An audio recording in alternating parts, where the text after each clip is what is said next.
আসসালামু আলাইকুম প্রিয় শিক্ষার্থীরা, আজকে আমরা পড়ব নবম শ্রেণীর ত্রিকোণমিতি অংশের কিছু বেসিক বিষয়ে জানবো। ত্রিকোণমিতি চ্যাপ্টারটা পড়তে হলে আমাদেরকে প্রথমে ত্রিভুজ সম্পর্কে কিছু ধারণা থাকতে হবে। তোমরা যারা মাত্র এই ক্লাসে থেকে 9 এ আসছো, তোমাদের জন্য মূলত ক্লাসটা। প্রথমে আমরা জানবো ত্রিভুজ কাকে বলে। তিনটি বাহু দ্বারা সীমাবদ্ধ ক্ষেত্রকে ত্রিভুজ বলে, সেটা আমরা জ্যামিতি বা যে কোনো ইয়াতে পড়ে আসছি। তো এই ত্রিভুজের মধ্যে বাহু যেমন তিনটি থাকে, এই যেমন আমি একটা এবিসি একটা ত্রিভুজ আঁকলাম, বাহু যেমন তিনটি কোণ থাকে, যেমন এই কোণ, বি কোণ, সি কোণ।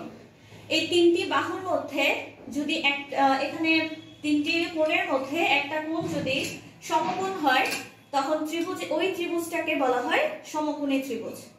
আমি আবার বলছি, তিনটি বাহু দ্বারা সীমাবদ্ধ ক্ষেত্রকে ত্রিভুজ বলে। ত্রিভুজের তিনটা যেমন বাহু থাকে, তিনটি কোণও থাকে।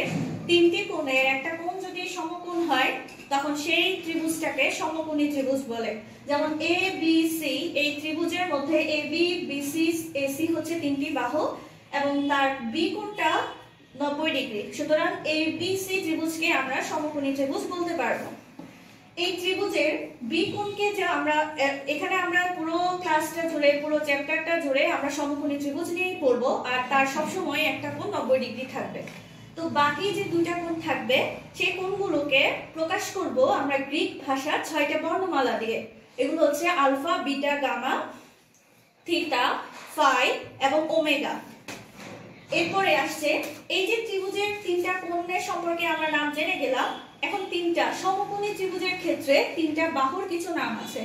এই নামগুলোকে বলা হয় অতিভুজ, বিপরীত বাহু এবং হচ্ছে যে সন্নিহিত বাহু।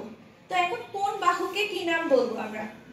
যেমন এই যে আমি তোমাদেরকে এখানে বললাম যে বি কোণটা 90 ডিগ্রি, এই 90 ডিগ্রি যেখানে, সেখানে এরকম একটা ছকের মতো একটা চিহ্ন সবসময় থাকবে। এটা হচ্ছে 90 ডিগ্রির একটা সাইন। তাহলে যেখানে যে কোণটা, ত্রিভুজের যে কোণটা 90 ডিগ্রি হবে, তার বিপরীত বাহুকে হচ্ছে অতিভুজ বলবো। এখানে আমি অনেকগুলো ত্রিভুজ অঙ্কন করছি। যেমন এই ত্রিভুজটা, এটা হচ্ছে যে 90 ডিগ্রি সাইন, তার বিপরীত বাহু হচ্ছে 17, এটা অতিভুজ। এখানে হচ্ছে এটা হচ্ছে 90 ডিগ্রি সাইন, তার বিপরীত বাহু হচ্ছে কিউ, সে অতিভুজ।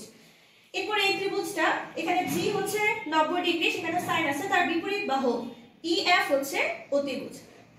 এরপরে আসছে বিপরীত বাহু, সন্নিহিত বাহু কোনটাকে বলবো? এই যে আমি কি 6টা কোণের নাম পড়লাম, 6টা যে কোণ আমি গ্রিক বর্ণমালা দিয়ে কোণকে প্রকাশ করব। এই 6টা কোণের যে কোনো একটা কোণ যে বাহুটার সাথে থাকবে, অতিভুজ ছাড়া যে বাহুটার সাথে থাকবে, তার নামই হবে সন্নিহিত বাহু।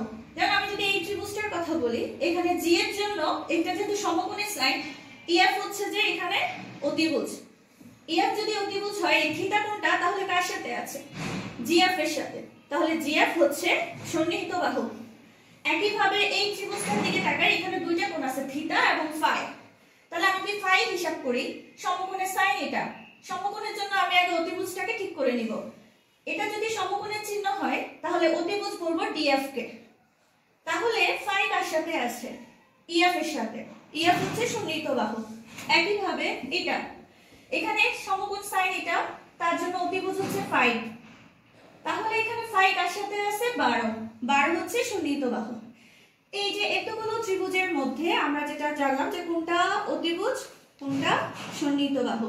তাহলে বাকি যে বাহুটা থাকছে, সেটাই হচ্ছে বিপরীত বাহু। আশা করি তোমরা সন্নিহিত বাহু, অতিভুজ, বিপরীত বাহু এবং সমকোণী ত্রিভুজ কাকে বলে বিষয়ে একটা ধারণা পেয়েছো। এখানে আমার যে ত্রিভুজগুলো আঁকা আছে, তোমরা এগুলো বাসায় একটু হোমওয়ার্ক করবে। তো এই ছিল আমাদের আজকের ক্লাস। সবাই ভালো থাকবে। আল্লাহ হাফেজ।